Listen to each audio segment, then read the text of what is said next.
دل کلر ہو چکے ہیں، اس موبائل کی دنیا میں گم ہو گئے ہو، اور ان موبائل کی فضولیات میں گم ہو کر حرام تک ہر طرح کی غلاظت اندر بھر دی ہے شیطانوں نے، تو قرآن اٹھانے کی توفیق ہی کوئی نہیں، تو دل کیسے زندہ ہوگا؟ احی قلبک بالموعظہ، اس دل کو زندہ کر قرآن سے، ونورہ بالحکمہ، اور اسے نورانی بنا اپنے نبی کے کلام سے، اپنے نبی کی باتوں سے، وقوہ بالزہد، دنیا کو لات مار کر اپنے دل کو مضبوط بنا، وذللہ بالموت، یہ اکڑنے لگے تو اس کو لگام چڑھا موت کی، حسن مرنا ہے کیوں اکڑ رہے ہو، وقررہ بالفنا، اس سے روزانہ کہہ تو نے مرنا ہے۔ یہاں تو کوئی موت کی بات کرے تو ایک دم یہ کوئی خیر دی گل کرو کی تو موت دی گل چھیڑ دیتی، سب سے بڑی خیر کی بات تو ہے ہی موت کی۔ وقررہ بالفنا، سے اقرار لے کہ تو نے فنا ہو جانا ہے۔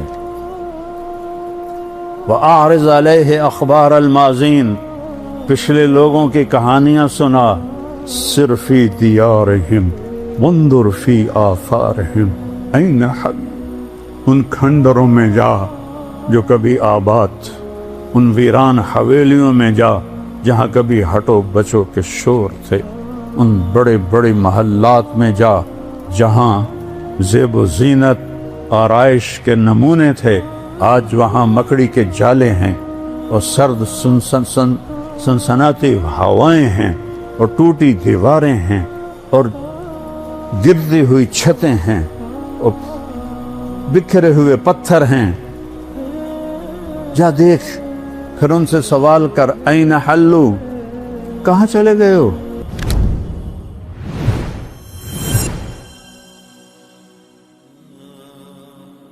دنیا میں دو اندھیرے ہیں، ایک رات کا اندھیرا ہے، وآیۃ لہم اللیل نسلخ منہ النہار فاذا ہم مظلمون، میری بڑی نشانیوں میں سے ہے کہ میں دن کی کھال اتار لیتا ہوں اور اندھیرا چھا جاتا ہے۔ یہ اندھیرے وہ ہیں جو آفاقی ہیں، اس کائنات کے اندر ہے۔ ایک اندھیرا ہے جو دل پہ چھاکا، اس اندھیرے کا بھی علاج اللہ نے بتایا ہے، جو دل پہ چھا جاتا ہے اس اندھیرے کا علاج تو خود بخود کرتا ہے کہ الشمس والقمر والنجوم، سورج بھی نکالتا ہے، چاند بھی لاتا ہے، ستارے بھی لاتا ہے، دن کو بھی لاتا ہے، بطور احسان فرماتا ہے، اپنی قدرت اور طاقت بتاتا ہے۔ اگر میں رات کو کھڑا کر دوں، قل ارأیتم من جعل اللہ علیکم اللیل سرمدا الی یوم القیامۃ من الہ غیر اللہ یاتیکم بضیاء افلا تسمعون، میں رات کھڑا کر دوں، دن کو آنے نہ دوں، کوئی ہے رات کو واپس کرے، دن کو لے کر آئے؟ سنتے نہیں ہو؟ اگر رات کو دکھائی نہیں دیتا نا، سنائی دیتا ہے، تو یہاں اللہ نے کہا سنتے نہیں ہو، اس اندھیرے کو روک دوں، کون روشنی لائے تھے؟ پھر اس کا عکس بتائے، قل ارأیتم ان جعل اللہ علیکم النہار سرمدا الی یوم القیامہ من الہ غیر اللہ یاتیکم بلیل تسکنون فیہ افلا تبصرون، میں اس دن کو کھڑا کر دوں اور اسے جانی نہ دوں، اسے آسمان کے کلیجے میں گاڑ کے رکھ دوں، چند دنوں میں جل بھن کے راکھ ہو جاؤ، من الہ غیر اللہ یاتیکم بلیل، ہے کوئی اللہ کے سوا جو رات کو لائے جس میں تم آرام کر سکو؟ تمہیں دکھائی نہیں دیتا؟ چونکہ دن کی بات ہو رہی ہے تو اس میں آنکھوں کا ذکر، اور جب رات کی بات تھی تو اس میں کانوں کا ذکر کیے کہ رات کو نظر نہیں آتا افلا تسمعون، دن میں نظر آتا ہے افلا تبصرون۔ تو ان اندھیروں کے دور کرنے کا ایک نظام قدرتی ہے جو اللہ تعالیٰ نے شروع سے بنا دیا ہے۔ یہ دلوں لا تعمل ابصار ولکن تعمل قلوب التی فی الصدور، یہ آنکھوں سے اندھے نہیں ہیں، یہ دل سے اندھے ہیں، ان کے دلوں پر سیاہی ہے، ان کے دلوں پر اندھیرا ہے۔ جیسے آنکھوں والا اندھا ہو جائے تو دیکھ نہیں سکتا، دل کی آنکھیں جب اندھی ہو جائیں تو اسے صحیح اور غلط کی پہچان نہیں رہتی، حق اور باطل کی پہچان نہیں رہتی، اسے جھوٹ اور سچ میں فرق نظر نہیں آتا، اسے زنا اور نکاح میں فرق نظر نہیں آتا، اسے شراب و شربت میں فرق نظر نہیں آتا، اسے ظلم اور انصاف میں فرق نظر نہیں آتا، اسے رحم اور سنگ دلی میں کوئی فرق نظر نہیں آتا، اسے سود اور پاک حلال رزق میں اسے کوئی فرق نظر نہیں آتا، اسے رشوت کے پیسے اور تنخواہ کے پیسوں میں کوئی فرق نظر نہیں آتا، اسے لوگوں کے حق مارنے میں اور حق دبانے میں اور حق دینے میں کوئی فرق نظر نہیں آتا، کیونکہ آنکھیں اندھی ہو چکی، آنکھیں اندھی۔ دلوں ان آنکھوں کو بیدار کرنے کے لیے اللہ کا ایک اور نظام ہے، وہ ہے انبیاء کا نظام جو آ کے آواز لگاتے ہیں۔ حالات معمول پہ چل رہے ہیں، جھوٹ بھی چل رہا ہے، قتل بھی چل رہا ہے، بت پرستی بھی چل رہی ہے، اور پتھروں کے آگے سجدے ہو رہے ہیں، ابھی تک گائے کے پیشاب پیے جا رہے ہیں۔ یہ نظام چل رہا ہوتا ہے کہ ایک دم ایک آواز پورے نظام کو ہلا کے رکھ دیتی ہے، یا قوم اعبدوا اللہ ما لکم من الہ غیرہ۔ یہ ایک بم پھٹتا ہے پورے معاشرے میں، اے میری قوم، تمہارا ایک اللہ ہے رب پالنے والا، اس کی بندگی کرو، ان پتھروں کو چھوڑ دو۔ تو آنکھیں پھٹتی ہیں، کان نا آشنا ہوتے ہیں، صدیوں سے ایک ریت چلی آ رہی ہے، یہ کون ہے جو ہم میں پیدا ہوا، ہمارے درمیان بڑا ہوا، یہ نیا بول کہاں سے لے کر آیا ہے، یہ نئی بات کہاں سے لے کر آیا ہے، یہ کیا کہہ رہا ہے، اجعل الآلہۃ الہا واحدا ان ھذا لشیء عجاب۔ قرآن نے کہا، کہتے ہیں اتنے خدا ہیں ہمارے، تو نے ایک ہی بنا دیا۔ 33 کروڑ دیوتا ہیں ہندو مذہب میں، اس سے زیادہ پاگل پن کوئی ہے کہ اپنے ہاتھوں سے پتھر کی مورتیاں بنا کر انہی کے آگے ایسے کھڑے ہو جانا۔ آپ نے ایک دفعہ ابو جہل، میں ابھی قرآن سے سنایا ہے، ابو جہل کی بات کو اللہ نے قرآن میں ذکر کیا۔ آپ نے کہا، یا ابا جہل کلمۃ واحدۃ لو تعطونها لدانت لکم العرب والعجم۔ اے ابو جہل، ایک بات میری مان لو، تو عرب بھی تمہارے تابع ہوگا، عجم بھی تمہارے تابع ہوگا۔ تو ابو جہل سے اپنے ران پہ ہاتھ مار کر کہنے لگا، وَأَبِيكَ 10 کلمات ہیں، تیرے باپ کی قسم، اگر عرب اور روم و فارس ہمارے تابع ہوتے ہیں، ایک نہیں 10 صفحہ وہ پڑھنے کو تیار ہے۔ کیا ہے وہ بول، بتاؤ جلدی سے۔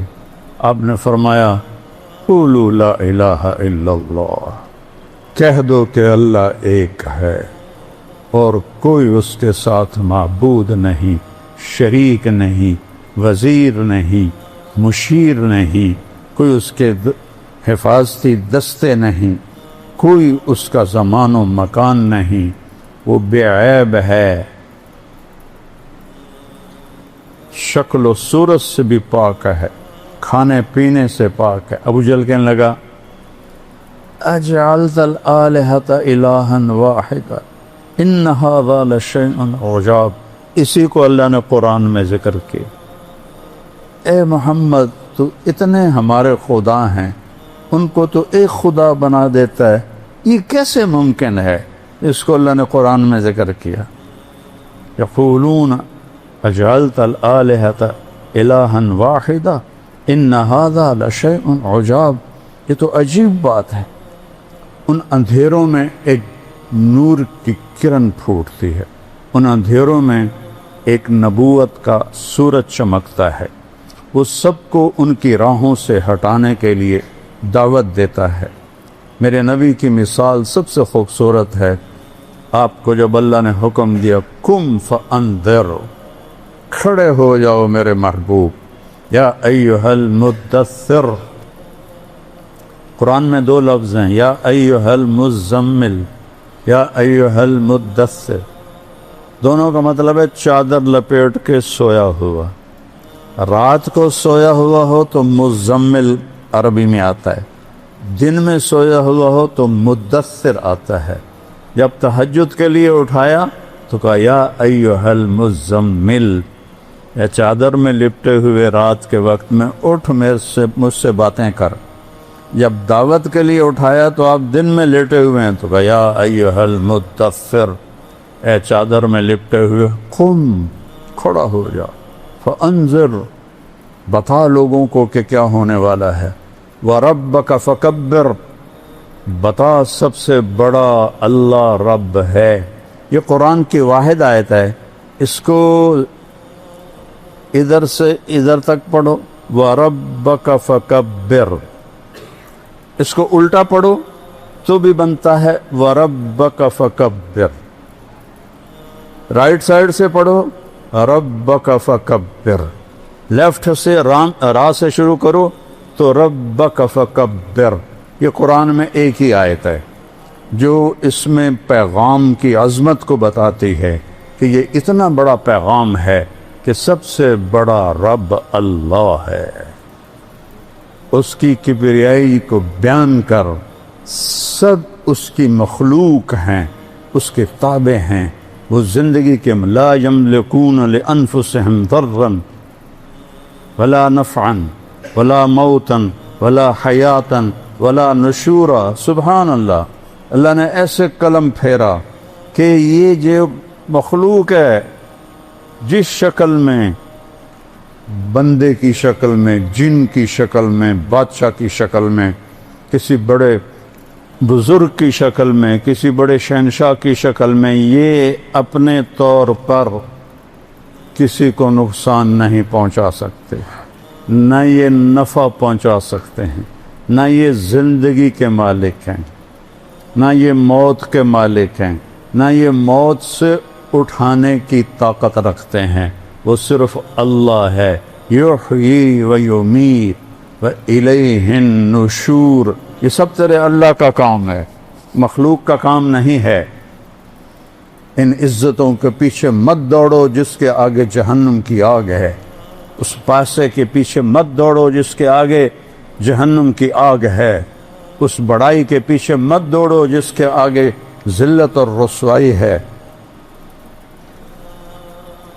اجل ہی نے چھوڑا نہ کسرا نہ دارا، اسی سے سکندر صفات بہارا، ہر ایک لے کے کیا کیا نہ حسرت ستارہ، پڑا رہ گیا سب یوں ہی ٹھاٹھ سارا، جگہ جی لگانے کی دنیا نہیں ہے، یہ عبرت کی جا ہے تماشا نہیں ہے۔ یحیی و یمیت، اللہ اپنا آپ کو بتا رہا، جانتے ہو میں کون ہوں؟ لہو ملک السماوات والارض، زمین آسمان کی بادشاہی اکیلے اللہ کی ہے۔ کیا طاقت ہے؟ یحیی و یمیت، مچھر مار کے دکھاؤ، مکھی مار کے دکھاؤ، انسان مارنا تو بات کی بات ہے۔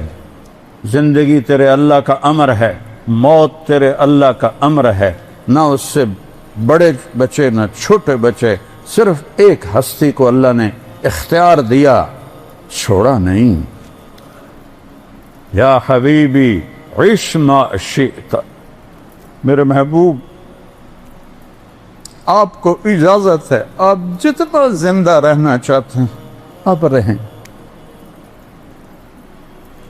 یہ تو قید خانہ ہے دنیا. کوئی قید خانے میں بھی خوشی سے رہتا ہے؟